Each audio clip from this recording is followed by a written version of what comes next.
ओम नमो भगवते वासुदेवाय। एक समय की बात है।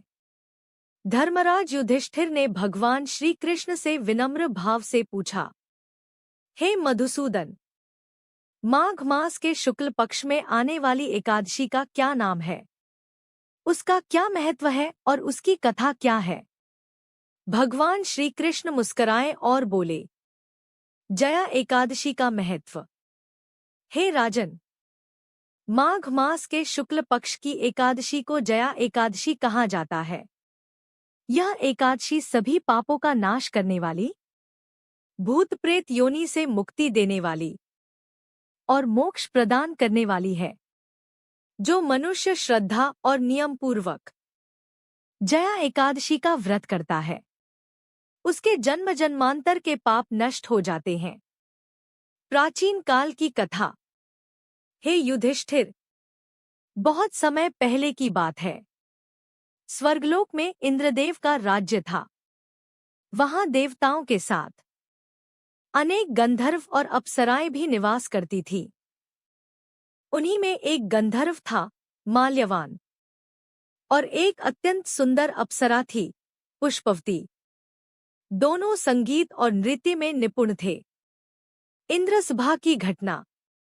एक दिन इंद्रदेव की सभा में देवताओं के मनोरंजन हेतु गंधर्व अप्सराओं का नृत्य संगीत चल रहा था।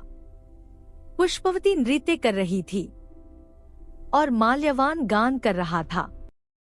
परंतु जैसे ही दोनों की दृष्टि एक दूसरे पर पड़ी, उनका मन मोह में पड़ गया। उनकी भक्ति और ध्यान भंग हो गया और संगीत की लय टूट गई।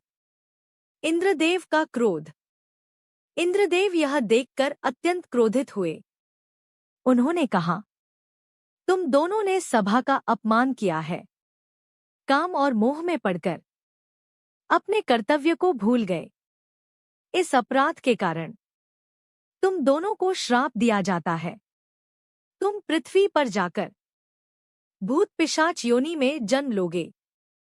श्राप सुनते ही माल्यवान और पुष्पवती कांप उठे। उन्होंने इंद्रदेव से क्षमा याचना की, पर श्राप टल नहीं सका। भूत योनि में कष्ट।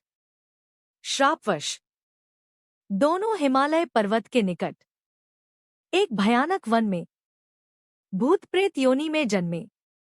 वहां न सुख था, न शांति, न भोजन, न नींद।